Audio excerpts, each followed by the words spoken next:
Buenas tardes. Vamos a empezar con el cursado de Economía 1 de la Facultad de Ciencias Económicas de la Universidad Nacional de la Patagonia, de la Delegación Comodoro Rivadavia.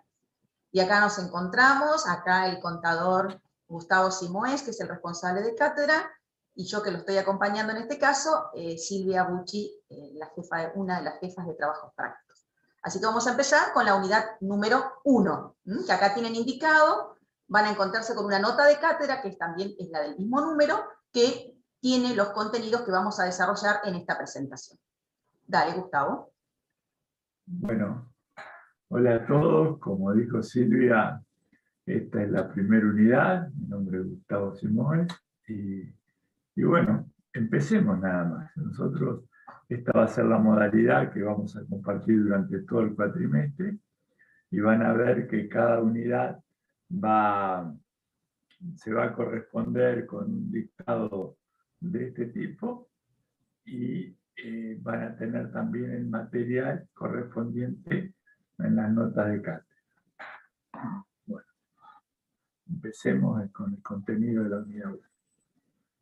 Bueno, empezamos con una duda muy trascendental, ¿no? ¿Qué es la economía, no? Entonces, acá surgen un montón de respuestas y bueno, así como está Homero preocupado, deben estar ustedes y en algún momento lo tuvimos todos. Quienes hicieron un polimodal del área económica ya tienen algún tipo de información sobre de qué hablamos cuando hablamos de economía. Porque hablar de economía implica muchas cosas, ¿no? Puede ser la economía de un país o puede ser una materia que necesitan para la carrera de contador.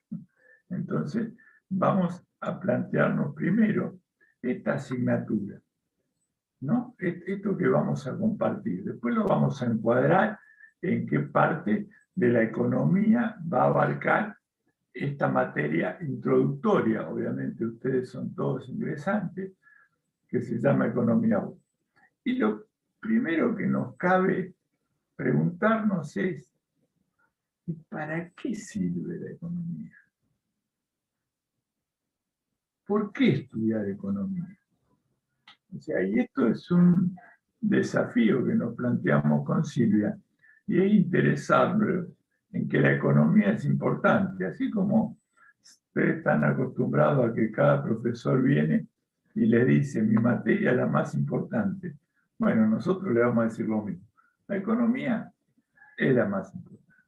Y después la respuesta, esa apertura, cada uno le va dando a medida que avancemos en la materia y ustedes avancen en su estudio, el lugar que estiman que tienen. Entonces, podemos plantear la importancia de la economía desde 3 puntos distintos, ¿no? Esto es, podemos verla, primero ven ahí el mundo. La economía nos sirve, saber economía para entender el mundo. Un montón de cosas que pasan, que nosotros las vemos todos los días en los noticieros, de ustedes ya se darán cuenta de muchas, tienen un trasfondo económico. Si tenemos tiempo, vamos a ver los titulares de los diarios. Bueno, ahora vamos a hablar de portales, ya los diarios como forma tradicional no existen. ¿Qué es el económico? Y vamos a ver que nos muestran cuestiones que son históricas, sociales, lógicas, pero si le buscamos cierta vuelta o si la razonamos de cierta manera, le vamos a encontrar un trasfondo económico. Entonces, eso nos sirve, la economía, desde un abordaje global para entender el mundo. Después, acá que vemos en la segunda foto, un montón de gente amontonada. O sea, ¿y esto qué queremos representar? Queremos representar la sociedad, que vamos a volver sobre el tema. También nos sirve la economía como ciencia para entender la sociedad, para entender un montón de cosas que nos pasan como individuos compartiendo un espacio, compartiendo un ambiente con otros. Después vamos a volver sobre este tema, ¿no? O sea, nosotros no somos individuos solamente, somos básicamente seres sociales. Y después nos sirve para entender el conjunto, el mundo, la sociedad, la porción más pequeña donde vivimos. Y nos sirven también entender conceptos económicos para ver, para entender las decisiones que tomamos todos los días. Cada decisión que tomamos hay un trasfondo económico. Ustedes van a estar escuchando esta charla porque tomaron la decisión de estudiar. Y cuando tomaron la decisión de estudiar, descartaron ese tiempo para otras cosas. ¿Por qué lo hicieron? Porque esperan mejorar su condición de vida si tienen un estudio mejor. Entonces vemos que en todas esas cuestiones, ustedes todo el tiempo se plantean esto, ¿no? Cuando van a comprar algún producto, alguna indumentaria, ustedes me compro esto, me compro lo otro. Esas son decisiones económicas. ¿Hago esto o hago lo otro? Y fíjense que en esa toma de decisiones, muchas veces, no siempre, pero muchas veces está la cuestión del dinero de por medio, del manejo, de la administración, después vamos a volver sobre ese concepto, de los recursos escasos que manejan. Dale, Silvia. Bien. Dale algo. Esto es Ahí, un poco... bueno, ahí lo que decía Gustavo, digamos, para entusiasmarlos de por qué es necesario estudiar economía. Y básicamente acá también, en esta transparencia, hay la visión de la cátedra. La economía nosotros la entendemos como una ciencia social, ¿sí? O sea, eso es importante, digamos, que lo tengamos en cuenta para nosotros. Es una ciencia, y dentro de las ciencias es una ciencia social, ¿sí? Y ahí vamos a ver por qué decimos primero que es una ciencia. Nosotros siempre decimos que quizás pasa delante de nosotros, ahora no en este momento, alguien físico, por ejemplo, un licenciado en física, y dice, ¿cómo que ustedes son una ciencia? O sea, no vengan a decir, lo de ustedes es un arte, digamos, ¿no? De cómo, qué hacer con el poco dinero que tenemos. No, nosotros vamos a defender fuertemente de que la economía es una ciencia, y dentro de la ciencia, ahí va a estar la defensa de por qué no, cómo nos podemos comparar con el físico, es una ciencia social, que eso tiene también su particularidad que no debemos perder de vista. Entonces, si nos preguntaran en este momento, pasa alguien de física y nos dice, ¿cómo que ustedes son una ciencia? Nosotros vamos a decirle, mira, somos una ciencia. ¿Por qué? Porque tenemos tres cosas que se requiere para ser una ciencia, ¿no? Que es lo que está acá con las flechitas y que ahora se lo vamos a mostrar. ¿Qué le vamos a decir? Mira, somos una ciencia porque nosotros tenemos un objeto de estudio. O sea, nosotros estudiamos algo en particular. Ahora vamos a ver qué se estudia en particular dentro de la economía. Pero tenemos un objeto totalmente identificado, por eso es una disciplina en particular, que es el objeto de estudio de la ciencia económica. Eso que estudiamos, que ahora vamos a ver qué es, no lo estudiamos de cualquier manera, lo estudiamos bajo una cierta rigurosidad, bajo una cierta metodología, bajo ciertos lineamientos que permiten que estudiemos bajo una cierta metodología.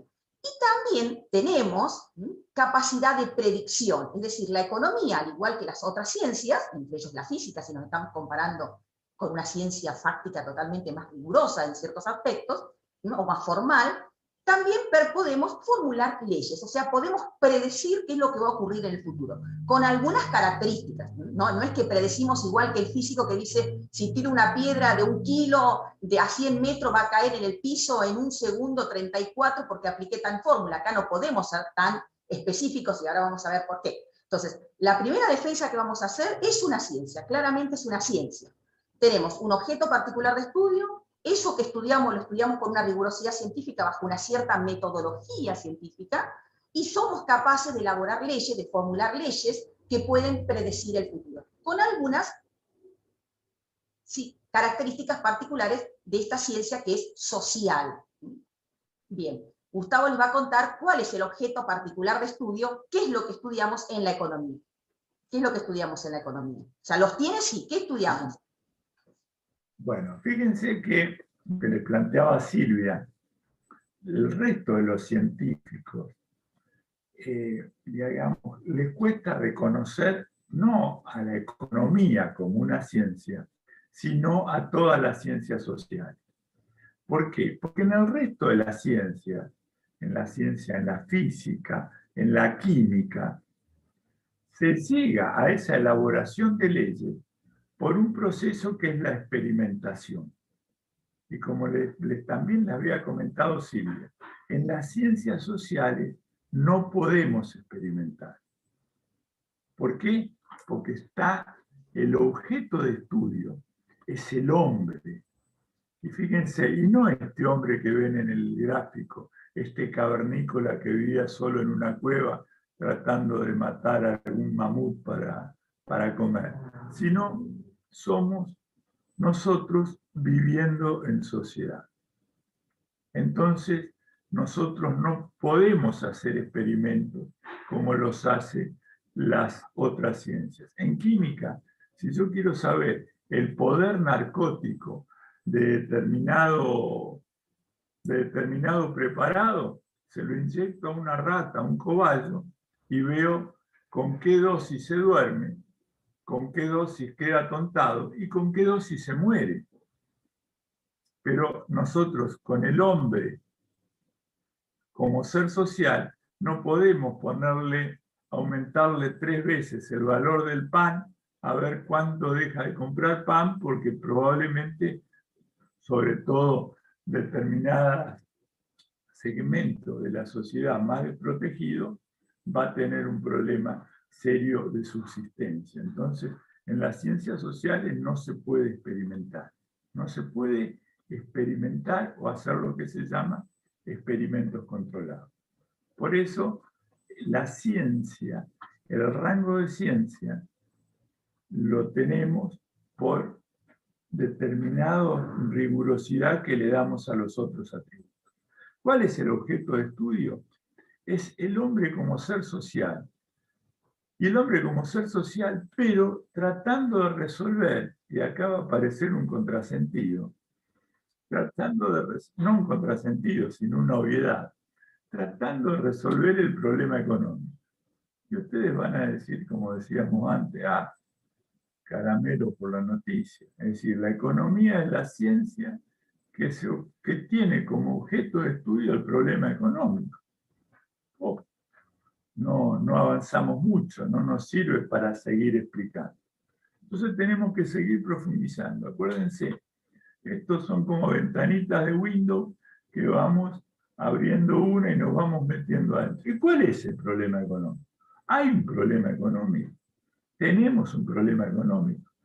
Y fíjense, cuando hablamos de problema económico, normalmente relacionamos el problema económico de la Argentina. Vieron que se relaciona economía con la economía de un país. Sí, la verdad que la Argentina está en un problema económico. Pero el problema económico lo tenemos absolutamente todos los individuos. ¿Por qué tenemos un problema económico? Porque tenemos necesidades. Y esas necesidades nosotros las tenemos que satisfacer. ¿Y qué pasa? Las necesidades, vamos teniendo un montón de necesidades, pero tenemos pocos recursos para enfrentar. Entonces, ahí vamos a tener siempre un problema. Ahí también va a aparecer, vamos a estar todo el tiempo, las necesidades le ganan siempre a los recursos. Entonces, siempre tenemos implícitamente en nuestra condición de individuo, nos dicen que nos movemos en un contexto de escasez.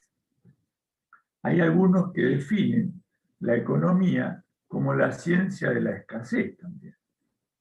¿Por qué?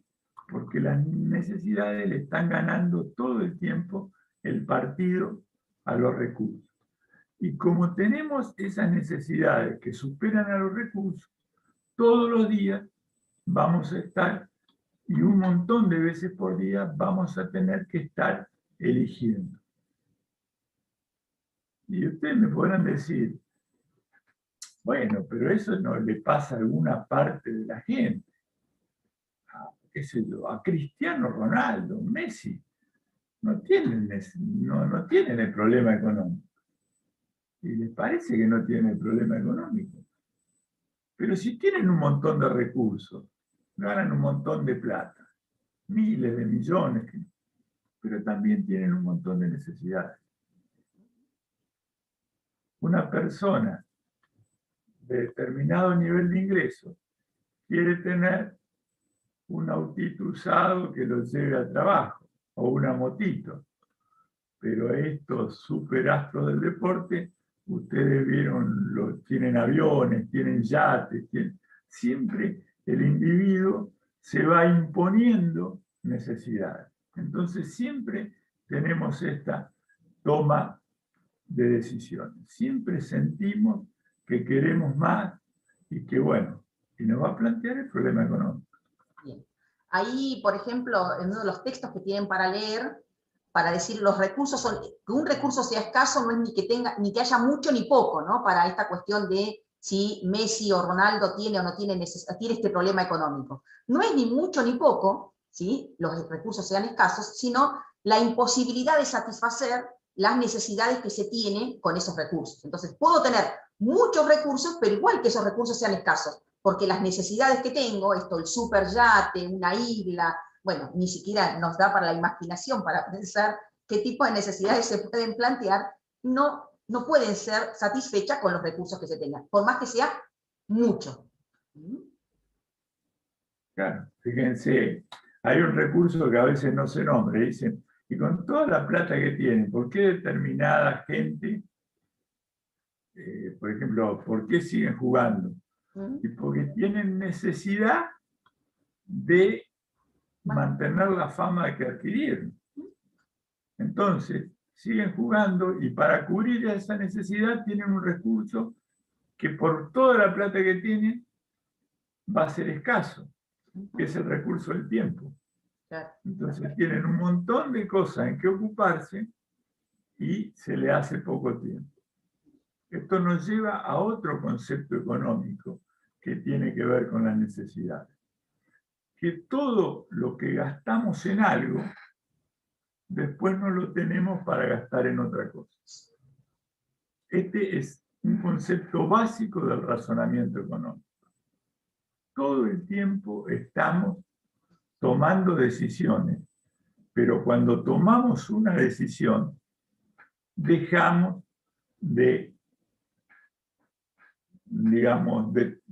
perdemos un montón de otras alternativas. Cristiano Ronaldo, si se va 5 horas a entrenar, que se va a entrenar porque juega como juega, porque entrena, son 5 horas o 3 horas que no tiene para administrar sus hoteles o todas las empresas que tiene. ¿Se dan cuenta? Entonces vemos, cada cosa, cada decisión que tomamos nos implica descartar un montón de otras decisiones. Y siempre hay costos económicos. Dale, sí.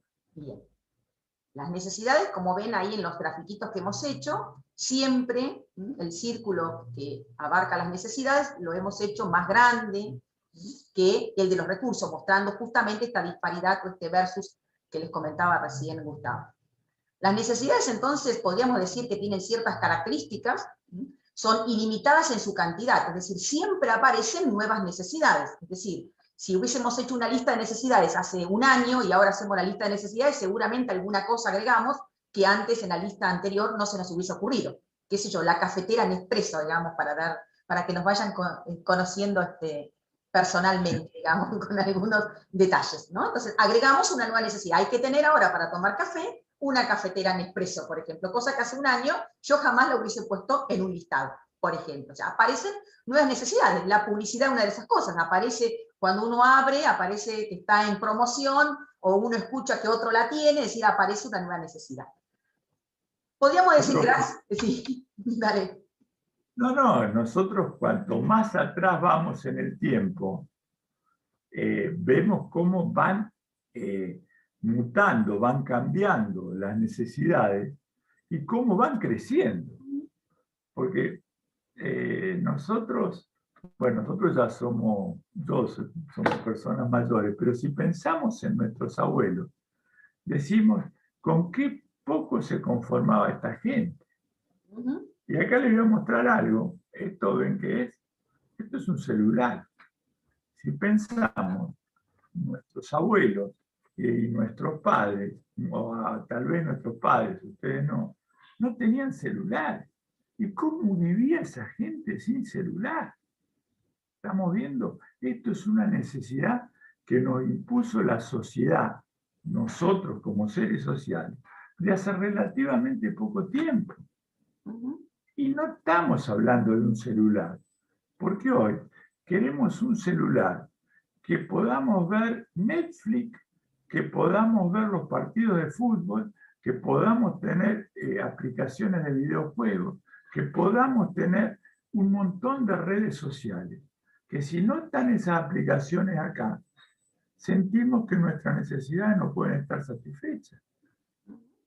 ¿Y esto hace cuánto que está? Y el celular hace 20 años, pero todos los días tenemos aplicaciones que se nos van volviendo imprescindibles. Entonces vemos que el problema económico es de nunca acabar. Y antes todo eso no existía. Se vivía, y claro que se vivía. Y bueno, y después, así como va,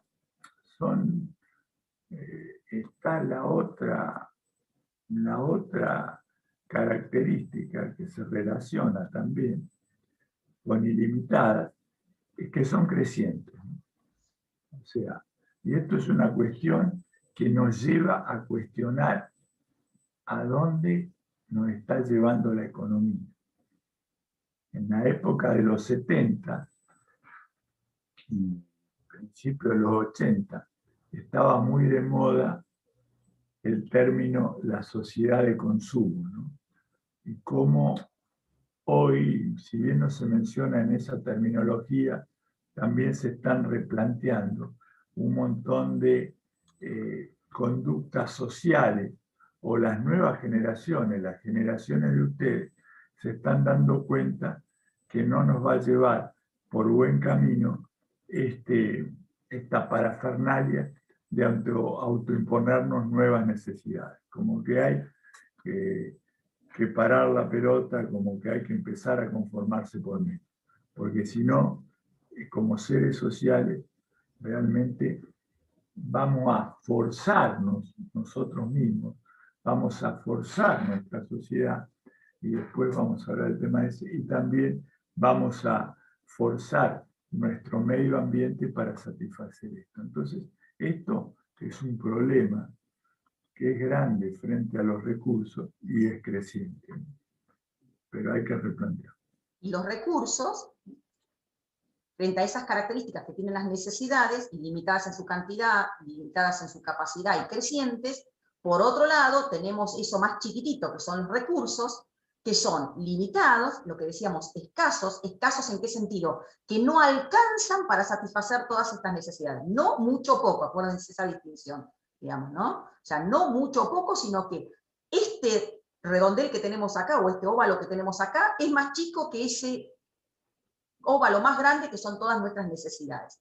Son escasos y, para colmo, diríamos, de usos alternativos. Varios usos alternativos, y con el mismo recurso podemos hacer una cosa o comprar una cosa a la otra, que es lo que les dijo Gustavo hace un ratito. Siempre vamos a estar eligiendo, por eso van a ver que a veces la economía se dice la ciencia de la elección. Constantemente, si elegimos un celular, nos va a quedar, no vamos a poder comprarnos la cafetera. Si compramos la cafetera, no podemos comprar el celular. Si usamos el tiempo para economía 1, no vamos a tener tiempo para salir a pasear, para mirar una serie. O sea, siempre al tomar una decisión dejamos otra alternativa, y acá también, al usar los recursos para una cosa, no lo tenemos disponible para ese otro uso alternativo. Entonces, siempre son limitados, y para colmo, diríamos, son de usos alternativos. Pues si fueran para un solo uso, al menos lo tendríamos que decidir, digamos, ¿no? O sea, tendríamos un problema menos. Sería. Bien. Para satisfacer esas necesidades, vamos a tener que usar bienes y servicios. Tengo la necesidad de estar comunicada y conectada con todas las redes sociales, necesito un celular con determinadas características. Por eso ahí tienen que los bienes son servicios. Nosotros normalmente a veces decimos bienes y estamos incluyendo los servicios. En economía a veces cuando uno dice genéricamente bienes, y están los servicios también. Ahorramos palabras a veces. Entonces es todo medio capaz de satisfacer una necesidad. Y acá, fíjense que nosotros hicimos un grafiquito que para satisfacer las necesidades hay algunos bienes que están con la crucecita acá que todavía, digamos, son libres. Es decir, que tienen algunas características que no nos origina problema económico con esos bienes. Por ejemplo, respirar, diríamos ahora, ¿no? Pero también hoy en día, o el aire, también está, porque para poder respirar en un espacio que fuera de nuestra casa, necesitamos ya una barrera que al menos es un barbijo, ¿no? Que tiene un costo económico ya. Entonces, eso que antes uno daba el ejemplo, un bien libre es el aire, y ahora es como que para poder respirar y salir al supermercado necesitamos habernos comprado un barbijo con ciertas características. Cada vez tienen más características, ¿vieron? Si leen las noticias, el barbijo casero que sí, que no, que 2 capas, que 3 capas, que el N95, que el N97, o sea, es como que ya cualquier barbijo no es. Entonces, esos bienes son libres, no son objeto de estudio de la economía, el bien libre, el bien que no tiene precio, que está accesible para todos y que existen cantidades ilimitadas. ¿Dónde tenemos problema? En los llamados bienes económicos, es decir, los bienes que son escasos, que requieren un proceso productivo para su fabricación, para su hacer, digamos, y que por lo tanto tienen un precio en el mercado. Entonces, ahí es nuestro objeto de estudio. En estos, cada vez están quedando menos los libres, y bueno, gracias a Dios quedan algunos. No es objeto de estudio de la economía, será objeto de estudio de otra ciencia. En los bienes económicos sí es objeto de estudio de la economía. Bienes que están en cantidades limitadas, que son propiedad de alguien y que tienen un precio en el mercado en términos genéricos. ¿Querés agregar algo? Así después vamos a la... No, vemos cómo se van, lo que decías vos, se van sofisticando las necesidades y cada vez los bienes libres como tales no existen, ¿no? O sea, tenemos el aire y hoy por la coyuntura epidemiológica que nos toca vivir, aún para usar ese bien libre necesitamos algún bien económico y escaso, ¿no? Y como fíjense, ese bien escaso, hoy en día estamos hablando, si nosotros hablamos hace un año, ese era un bien de una escasez extrema y cómo se planteaba toda la escasez, los precios que había alrededor del barbijo, que ahora se está repitiendo alrededor de un poco la continuidad de esta película, que es con la vacuna, ¿no? Bien, bien. Que tendrían que ser un bien libre, no va a ser, porque cuesta producirlo, pero tendría que ser un bien por el cual la gente o mucha gente no tendría que pagar. Bien. Bueno, ahí tienen la clasificación, digamos, los bienes finales, los bienes que ya están en condiciones de satisfacer una necesidad, un helado, una docena de facturas, los bienes intermedios, los bienes que todavía les falta un proceso productivo para culminar en ser un bien final, la harina, por ejemplo, si pensamos en las facturas, y después podrán ser bienes de consumo, es decir, los bienes que directamente satisfacen una necesidad, las facturas satisfacen una necesidad de alimentación, o los bienes de capital, que son los bienes que se usan para producir otros bienes. La amasadora, por ejemplo, o el horno en la fábrica, en la panadería, por ejemplo.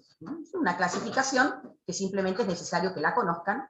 Son todos bienes económicos, pero o en distintos estadios, perdón acá, en distintos estadios de fabricación, o según el destino de ese bien económico en particular. Pensemos que las actividades económicas, después vamos a hablar sobre eso, son básicamente dos. Nosotros hablamos de que la economía se ocupa de la satisfacción de necesidades. Silvia les dijo, esa satisfacción de necesidades, ¿sí? Digamos, teníamos el problema de los recursos escasos, pero ¿con qué satisfacíamos necesidades? Con bienes y servicios. ¿Y cómo se llama el proceso por el cual satisfacemos las necesidades? Es el consumo. Entonces la economía se ocupa por un lado del consumo. Pero si hay bienes y servicios, es dicho en términos bien simples, es porque alguien los hizo antes. Entonces, si podemos consumir bienes y servicios, si hay una actividad de consumo, es porque previamente existió una actividad de producción. Entonces, los grupos de bienes o sirven para consumir o sirven para producir otros bienes. O ya están listos, bienes finales, o están en una etapa intermedia. Y acá tenemos ejemplos. Acá tienen unos ejemplos en particular, digamos, el alfajor como bien económico, bien final, de consumo y no duradero porque se agota en el primer uso. Un celular que sería ya de consumo pero duradero, si lo usamos, sirve para satisfacer una necesidad pero no se agota en el primer uso, esperemos, siempre lo que uno desea cuando compra un celular o un televisor, que satisfaga la necesidad más de una vez. Una máquina final de inversión, duradero, sirve para producir otros bienes, y las autopartes, bien económico, bien intermedio, porque para que satisfaga la necesidad, al menos de un auto armado, se necesita de su ensamblaje, digamos, no sé cómo se llama. Podríamos agregar uno ahí, decir, por ejemplo, la harina. La harina es un bien económico, sí, es un bien, así como la autoparte, es un bien intermedio que se va a convertir en un bien de capital. Y también vale lo de los bienes intermedios para bienes que después se transforman en bienes de consumo, ¿no? Por ejemplo, un kilo de harina no podemos hacer nada con la harina en el estado en que se encuentra. Bien. Acá parece que nos hacemos cuando nosotros presentamos estos datos o estas noticias, digamos, pareciera ser que son todas noticias económicas o extracciones de diarios que hacen referencia a cuestiones económicas, las exportaciones del país, cuánto recaudó la FIP en tal periodo, cuál fue el índice de precios al consumidor, lo que sale todos los meses, y lo que se llama habitualmente cuál fue la inflación del mes. Es decir, son noticias económicas. Pero acá fíjense que hay otras noticias que nosotros les pusimos, que hacen referencia también a noticias económicas, pero fíjense que la diferencia con lo anterior, que era cuánto había recaudado el Estado, cuál era el índice de inflación del mes, cuánto se había exportado en tal periodo, acá si uno se toma un ratito y las lee, se van a dar cuenta que, por ejemplo, esta persona, este economista está diciendo, esta situación genera algo más de certidumbre, en el corto plazo puede ser que el dólar y las tasas de interés mejoren,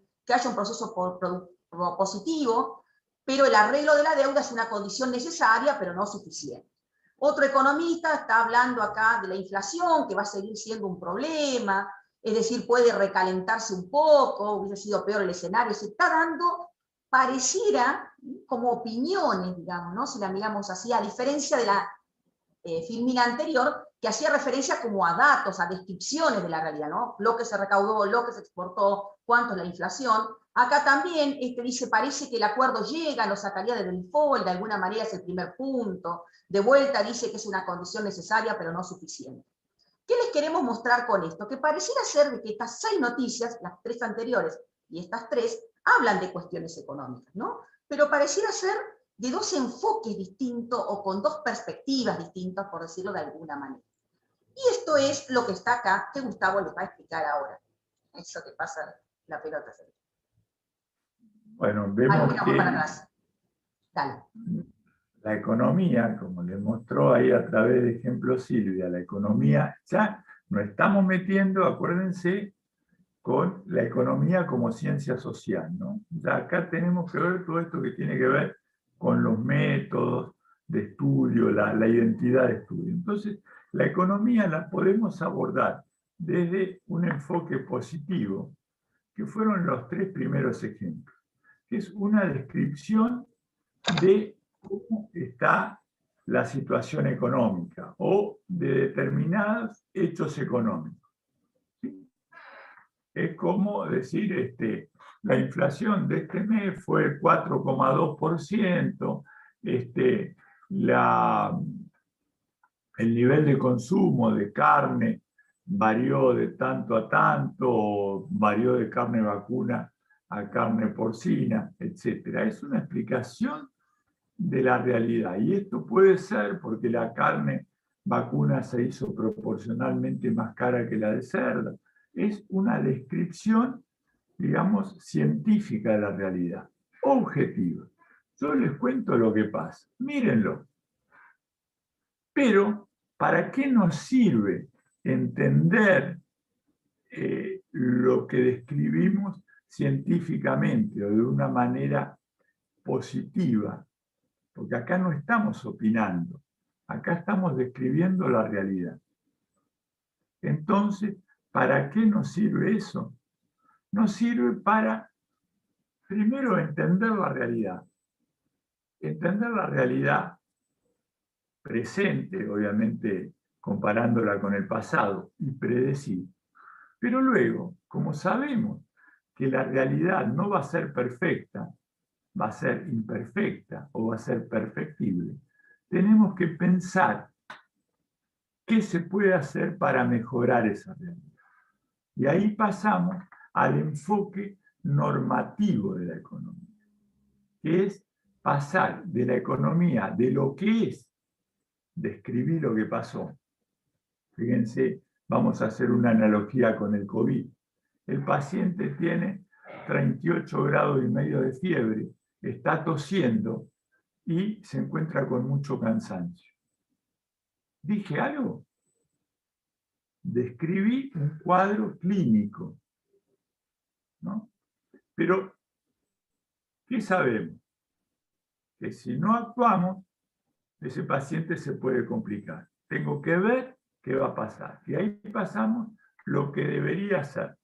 Entonces, lo que debería ser, según el diagnóstico de lo que vi, digo, bueno, va a tener que tener reposo, va a tener que tener aislamiento. Probablemente va a tener que tener algún tipo de medicación. Y si la cosa se sigue complicando, va a tener que tener respiración asistida. Fíjense esto que lo vivimos todos los días, pasa lo mismo en la economía. Acá ya no estoy en el paciente que lo vi con 38 grados de lo que es, sino lo que debería ser. Se tiene que curar. Entonces, dicho desde el punto de vista de la economía tendría que pasar esto. Entonces, tengo que aplicar medidas para que eso pase. O sea, una es el enfoque positivo, lo que es, y en el otro ya estoy opinando. Ya estoy generando juicios de valor, ¿no? Y paso a lo que yo estimo, o el gobierno estima, o de lo que debería ser. Ya entramos en el campo, por eso se llama normativo, de la norma, de qué medidas tomo frente a lo que vi, ¿no? Entonces acá vemos que nos aparecen distintas clasificaciones dentro del enfoque normativo o distintos espacios dentro del enfoque positivo y dentro del enfoque normativo. ¿Cuáles son, Silvia? Bueno, ahí dentro del enfoque positivo, me parece que no lo pusimos en una transparencia, eso es lo que estaba mirando recién. Dentro del enfoque positivo van a tener la economía descriptiva y la teoría económica, ¿no? La economía descriptiva, como la palabra lo dice, describe la situación de un sistema económico. ¿Cómo está? ¿Cómo está la inflación? ¿Cómo están las exportaciones? ¿Cómo está la recaudación tributaria? Es decir, ¿cómo está ese sistema económico? Describe. La teoría económica explica la realidad, es decir, encuentra una razón de ser, qué variables se relacionaron, cómo para que la inflación sea del 4% mensual. O sea, ¿cuál sería la teoría que explica esa realidad que es un proceso inflacionario? Y dentro... No, sí. ¿Eh? ¿No está en una más adelante? No sé, eso es lo que estaba, pero no quería pasar muy apurada, por eso... Yo creía que estaba, por eso, pero no. No está. No está. Bueno, entonces, igual lo tienen en la nota de cátedra, lo tienen, así que no se preocupen porque todo está, hay que buscarlo nada más. Entonces tienen dentro del enfoque positivo la economía descriptiva y la teoría económica. Uno describe la realidad y la teoría económica explica el porqué de esa realidad, qué variables se están relacionando y cómo, de manera tal de hacer esa realidad en particular. Y luego está lo normativo, que es el deber ser, ¿se acuerdan que recién les decía Gustavo? Es decir, ahí vamos a tener a la política económica. ¿Qué caminos vamos a seguir para cambiar esa realidad económica en particular? ¿Qué políticas, qué instrumentos vamos a usar para cambiar esa realidad económica? Pero ahí ya es normativo. ¿Por qué? Porque cada economista, cada equipo económico, por ejemplo, puede tener distintos objetivos y aún compartiendo los mismos objetivos, plantear distintos instrumentos para llegar a ese mismo objetivo. Entonces, no sé, economía descriptiva, ingresan 90 alumnos o 100 alumnos, eso es descripción. 1, 2, 3, 4 son 90 alumnos. La teoría nos va a decir qué relación hay, por ejemplo, nosotros diríamos, aprueban de acuerdo a una observación que hemos hecho a lo largo de 25 años, más o menos el primer parcial, vamos a darles una aliciente, 70%, por decir un número real.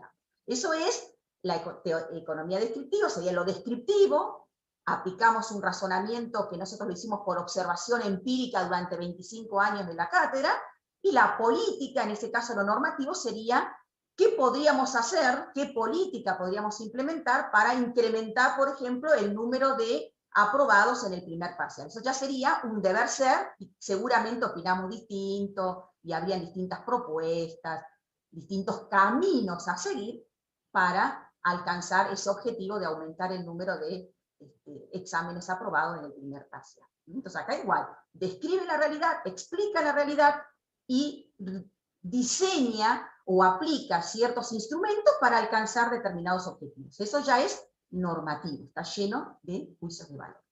Y acá sí habíamos puesto algo que nos interesa a nosotros porque es la materia. Dentro de la teoría económica hay dos grandes bloques, dos grandes ramas, la microeconomía y la macroeconomía. Ustedes este año, en este cuatrimestre, van a estar centrados en la teoría económica dentro de su rama microeconomía. El año que viene, cuando ingresen a Economía 2, estarán dentro de la teoría económica en su rama macroeconomía. ¿Bien? Y acá Gustavo les va a explicar más o menos qué es lo que vamos a ver o de qué trata esa rama dentro de la teoría económica que es la microeconomía. Todo tuyo. Bueno, nosotros, ya la palabra micro sugiere algo chico. Entonces, la parte de esta primera subdivisión de la teoría económica que refiere a lo micro, se refiere a las unidades económicas, cómo toman decisiones los individuos en economía. ¿Y quiénes son las unidades económicas? Esas unidades económicas que toman decisiones. ¿Se acuerdan? Nosotros mencionamos dos actividades que son las que se ocupa básicamente la economía. En realidad algunos incluyen una intermedia tercera. La actividad del consumo, ¿sí?, que es el proceso por el cual se logra la satisfacción de necesidades, y la actividad de la producción, que es cómo se llega a esos bienes que los individuos consumen, bienes y servicios, ¿no? Entonces vemos cómo en estas dos grandes divisiones sobre las cuales vamos a volver, vemos cómo toman decisiones los individuos, los consumidores. ¿Sí? ¿Qué les pasa por la cabeza? Esto es súper complicado, pero lo que también vamos a ver es que la economía utiliza modelos, ¿no? Utiliza modelos para armar todo su tejido de razonamiento. Y los modelos son simplificaciones de la realidad. Después lo vamos a ver. Pero vemos cómo, por un lado, la microeconomía toman decisiones los consumidores, ¿sí?, y cómo toman decisiones los productores.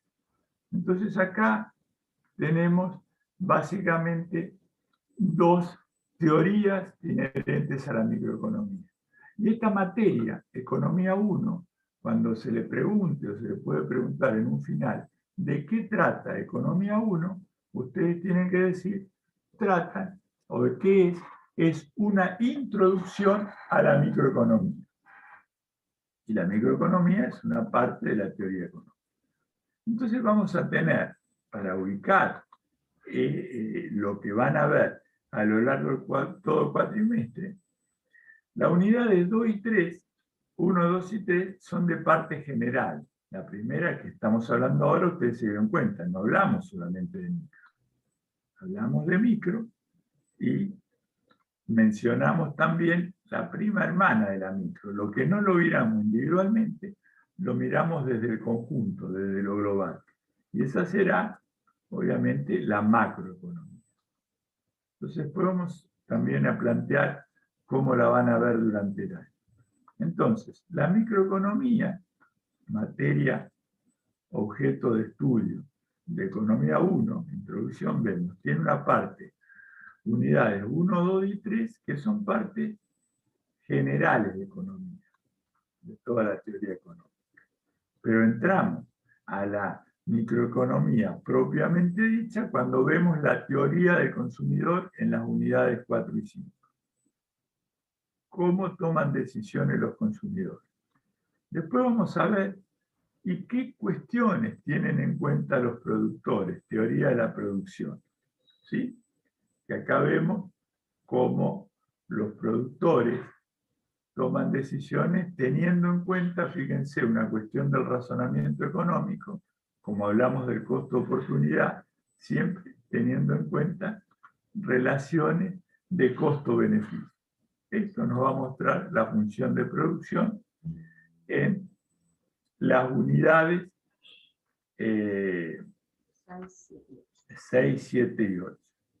Después, las empresas, estos productores, también van a actuar en distintos tipos de mercados. Y eso da lugar a la teoría de la empresa.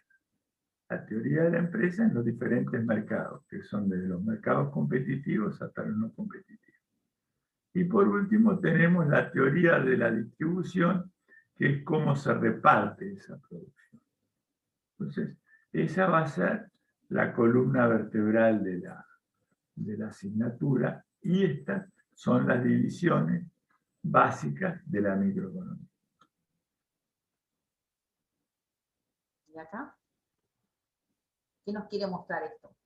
Vamos acá, lo que nosotros queremos que ustedes también, así como dijimos, esto es una ciencia social y queremos que eso quede grabado, valga la redundancia, también tenemos que entender de que la economía, si bien es un cuerpo disciplinar autónomo, digamos, es una ciencia autónoma y separada del resto de los cuerpos disciplinarios en términos de ciencia, no está dislocada y separada como un compartimento estanco, separada totalmente del resto de las ciencias. O sea, hay una interdisciplinaridad de vinculación de las cuestiones económicas con el resto de las ciencias. Y acá el ejemplo es, por ejemplo, el desempleo, ¿no? Uno diría, ¿el desempleo es solo un problema económico?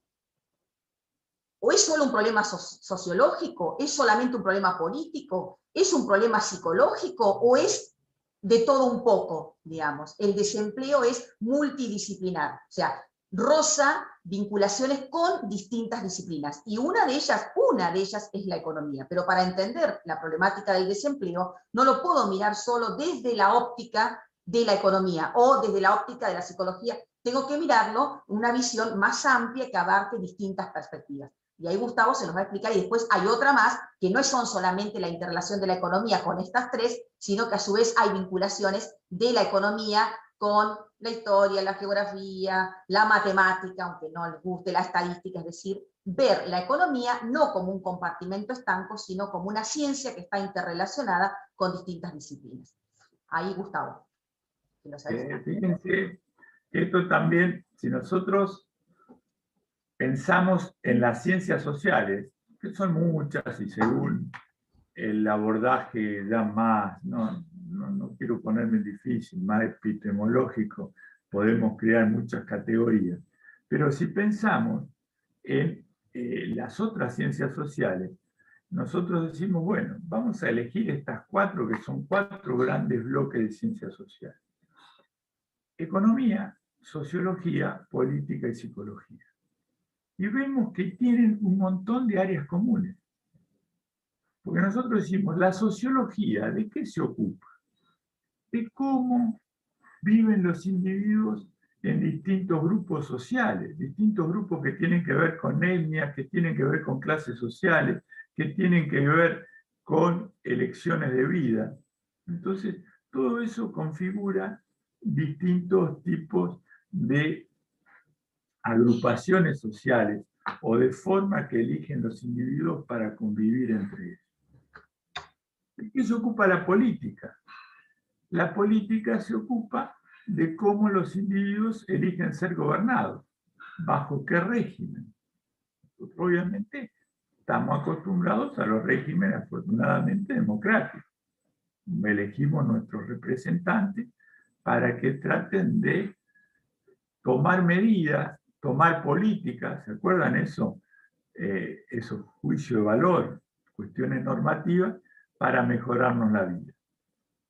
Pero también está la psicología, que la psicología se ocupa de cómo nosotros los individuos nos adaptamos al medio social en el que vivimos.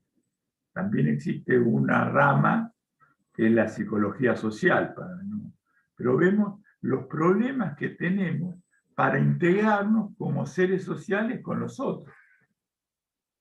Y tenemos la economía. ¿Y qué parte le quedaba a la economía? ¿Cómo resolvíamos el problema económico? ¿Cómo resolvíamos esa dicotomía? Poquitos recursos, muchas necesidades. Entonces, como le planteó Silvia, si uno le preguntara, ¿y el desempleo qué es? Un tema económico, un tema sociológico, un tema político, un tema psicológico. Y es todo. Porque es un problema económico, porque nos va a faltar la plata, porque se nos van a achicar los recursos y las necesidades van a seguir existiendo. Es un problema sociológico, porque fíjense, genera todo grupos sociales de desempleados. Fíjense, el caso que quisimos plantear ahí es la fila de jóvenes frente a una solicitud de empleo. Y cómo esto genera también distintos estamentos sociales, algunos con serias consecuencias de convivencia. Es un problema, claramente, obviamente es un problema político, porque quienes fueron elegidos tienen que arbitrar los medios para minimizar eso. Y claro que es un problema psicológico, porque estar desempleado nos quema la cabeza. Entonces vemos cómo un mismo fenómeno social tiene un abordaje, y ahí las ciencias sociales cuesta establecer compartimentos estables. Hoy en día, usted le va a pasar con el estudio, cada vez va a costar más separar las ciencias, no solo las ciencias sociales, sino también algunas ciencias más duras, porque cada vez está todo más interrelacionado en el campo científico. Después lo vamos a ver también ahora cuando veamos las relaciones de la economía. Y acá vemos las relaciones de la economía con otras ciencias, ¿no? Entonces, y nos estamos olvidando un montón, porque siempre nos pasa con Silvia que a medida que vamos conversando vemos que se pueden agregar. Algunas le gustan a Silvia y otras me gustan a vos. La de la relación de la economía con la historia te la dejo. Bueno, esa, y con la ecología te la dejo. Dale. Entonces, la economía, entonces fíjense, anterior dimos el ejemplo del desempleo y cómo están interrelacionados la economía con la sociología, con la psicología, con la ciencia política. Dijimos, no es solamente con esas, sino que pareciera ser, y acá ven 5 más, con las cuales la economía también está vinculada, está interrelacionada, hay una interdependencia, una multidisciplinaridad. Una con la ecología. Bueno, hoy más que nunca, digamos, vemos cómo ese funcionamiento de ese sistema económico hace uso de los recursos y genera contaminación. Es decir, todo proceso productivo y todo proceso de consumo, que Gustavo les dijo, producción, distribución y el consumo, toda esa trilogía que genera la actividad económica, genera un impacto en el medio ambiente. De hecho, van a ver, y hay una unidad acá, donde vamos a ver esa vinculación de economía y ecología, particularmente con una rama que tiene la economía, que es la economía ambiental, o sea que ya la misma economía, reconociendo esa interdisciplinaridad, incluye una subdisciplina que se llama economía ambiental, o sea que la relación es muy fuerte. Veamos en la provincia el tema del desarrollo minero, es decir, cómo una actividad económica, que es el desarrollo de la industria minera o de la megaminería, tiene un impacto, fíjense, ahí también lo social, lo político, lo sociológico, lo antropológico con las comunidades originarias, lo ecológico con el impacto ambiental.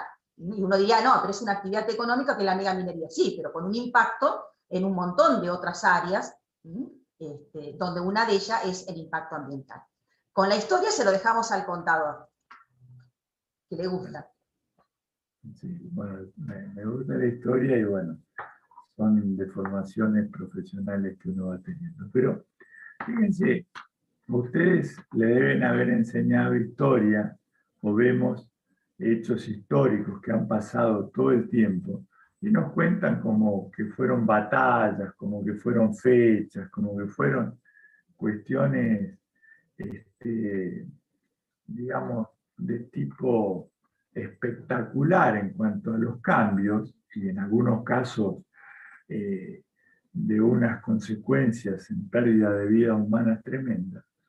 Pero cuando uno tiene determinado, le busca determinada vuelta a las cosas, vemos que detrás de cada gran hecho histórico hubo una fundamentación económica. Entonces vemos que el mundo se mueve por intereses económicos. Y esto pasó desde todos los tiempos. Desde el Imperio Romano, ¿qué buscaban? Buscaban conseguirse bienes para vivir como los dioses en Roma, con grandes provisiones de alimentos, entonces salían a conquistar todo lo que los rodeaba. Si miramos los hechos de nuestra patria, ¿por qué era por qué nos independizamos y demás? Porque España ejercía un monopolio sobre las colonias americanas que no las dejaba crecer. Entonces había una razón de orgullo nacional, pero había una razón de necesidad de autonomía económica. Nosotros vemos que a veces, ¿por qué hay guerra en determinados países africanos o países asiáticos que ni figuran en ningún noticiero y muere un montón de gente? Dice, mira lo que pasó acá hubo un genocidio. ¿Y por qué hay otras guerras que están en todos los medios? Porque seguramente lo que es muy difundido, hay un interés económico. Fíjense, la guerra del Golfo, todas esas cuestiones en Medio Oriente, ahí la causa era toda la riqueza petrolera que estaba en esos subsuelos. Entonces, los ejemplos son muchísimos, pero eso, para los que les interese, cuando avancemos la materia, podemos plantearnos como desafío algún hecho económico. La independencia de Estados Unidos, eso el 4 de julio, todo eso que nos venden del mundo desarrollado, empezó cuando los colonos americanos le tiraron a los ingleses unos cargamentos de té porque no querían pagar los impuestos. Entonces vemos cómo Rosas fue el principal dueño de la Argentina porque dominaba los saladeros, que era el que vendía la provisión de carne al resto de los países. Cuando ya no interesó esa carne, porque no había más esclavos, el mundo empezó a demandar otras cosas. Empezó a demandar, por ejemplo, lana de oveja. Y quien tenía las ovejas era un tipo que se llamaba Urquiza, y Urquiza le ganó la guerra rosa.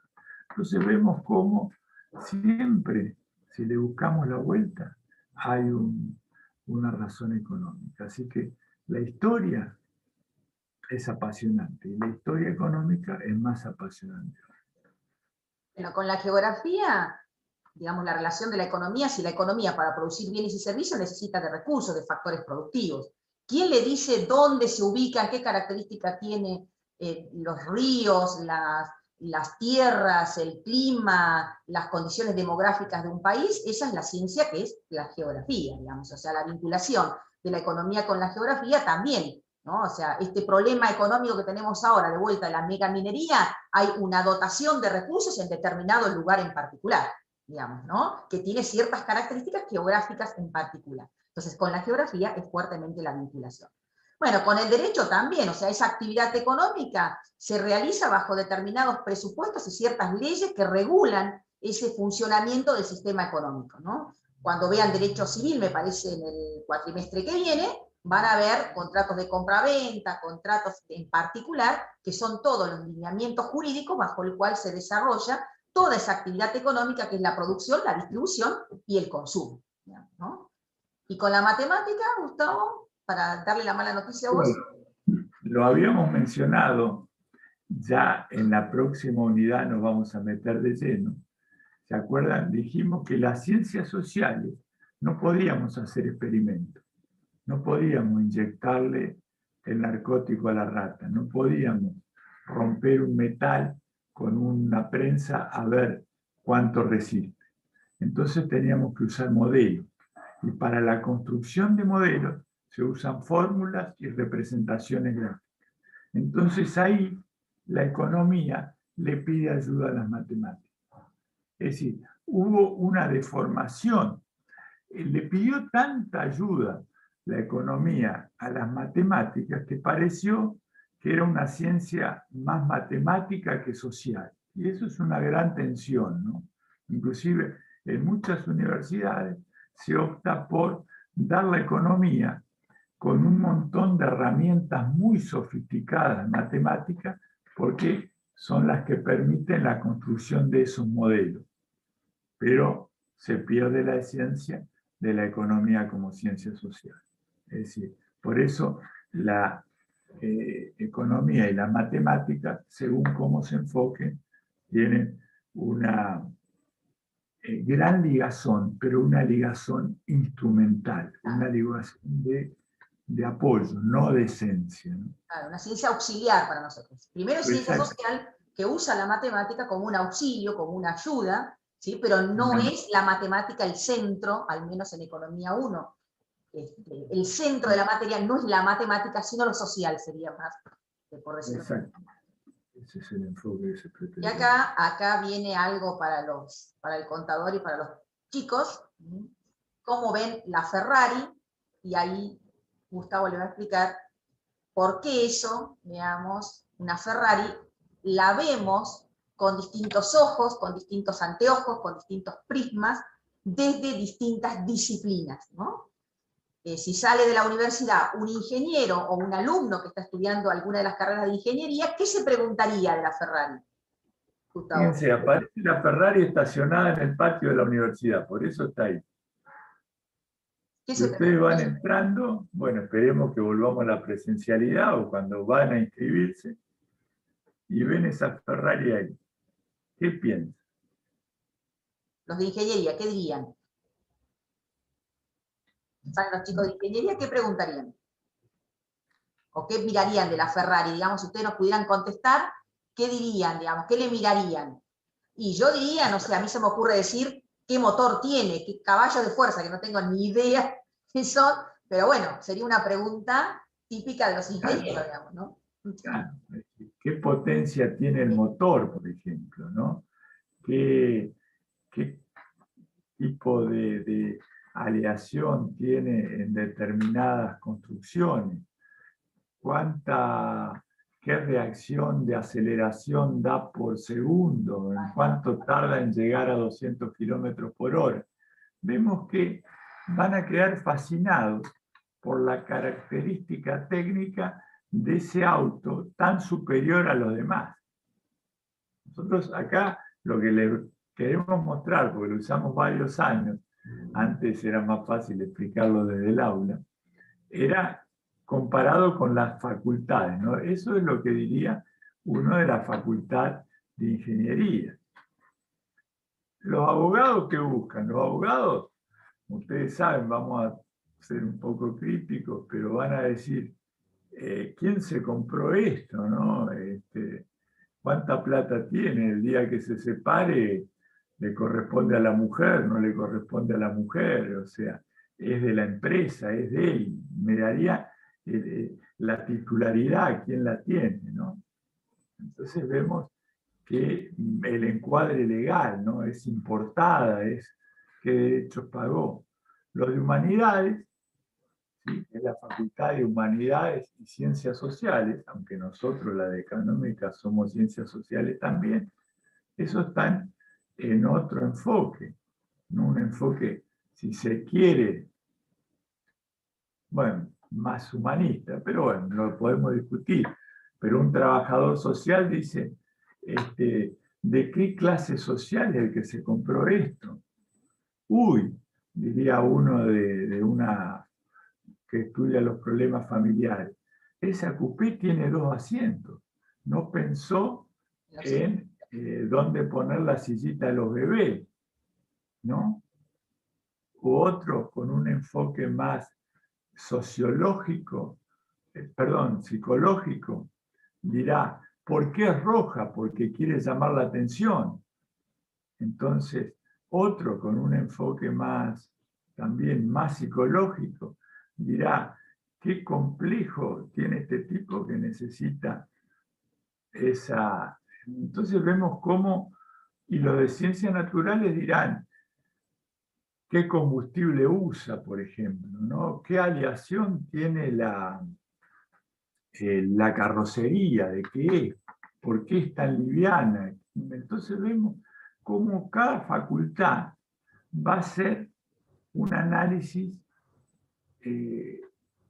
muy parcializado o focado según su interés particular y profesional en el mismo objeto de estudio, que es la Ferrari. Y lo que nos cabría preguntar es, porque acá introducimos con otro tema, es, ¿y los de económica qué onda con la Ferrari? ¿Y cómo lo ve uno de económica? Si ustedes que están recién empezando, ¿cómo ven la Ferrari? Entonces, ¿cómo lo ve uno de económicas? En general, ¿cuáles son los razonamientos básicos? Fíjense que Silvia al principio le habló de que la economía como ciencia tenía un objeto de estudio, tenía método de estudio y tenía la posibilidad de formular leyes que permitan predecir el futuro. Pero también, dentro del rango de ciencia o de estas disciplinas, también está lo que se llama el razonamiento económico. ¿Cómo se ve la Ferrari desde el razonamiento económico? Y se ve desde el punto de vista del problema económico. Entonces, ¿qué nos vamos a preguntar? Nos vamos a preguntar qué necesidades tenía este tipo para comprarse una Ferrari. O tenía muchas necesidades. Entonces, ¿cuántos recursos tenía? ¿Cuánta plata tiene para comprar? Y después diría, no, yo en lugar de una Ferrari me compraría una casa. Porque esa Ferrari vale más cara que una casa. Y otro diría, no, el tipo la Ferrari después se va a volver viejo. Yo con la plata de la Ferrari doy una vuelta al mundo. Entonces, ahí de qué estamos hablando, del razonamiento económico, del costo-oportunidad. O sea, ¿qué necesidades tenía? ¿Qué recursos tenía? Y por comprar la Ferrari esa, ¿cuántas otras cosas dejó de lado? Costo-oportunidad. Esto dicho de una manera muy breve. Y bueno, con esto tendemos a que empiecen a razonar sus conceptos económicos. Bueno, hasta acá entonces dejamos la primera unidad, tiene los contenidos centrales de la unidad número 1, que la pueden reforzar con la nota de cátedra también número 1, y por supuesto con cualquiera de los libros que quieran leer que están ahí en el aula, también de contenidos de la unidad número 1, si les sobra el tiempo en este costo de oportunidad, digamos, que puedan tener. Hasta acá los dejamos entonces y después empezaremos con la unidad número 2.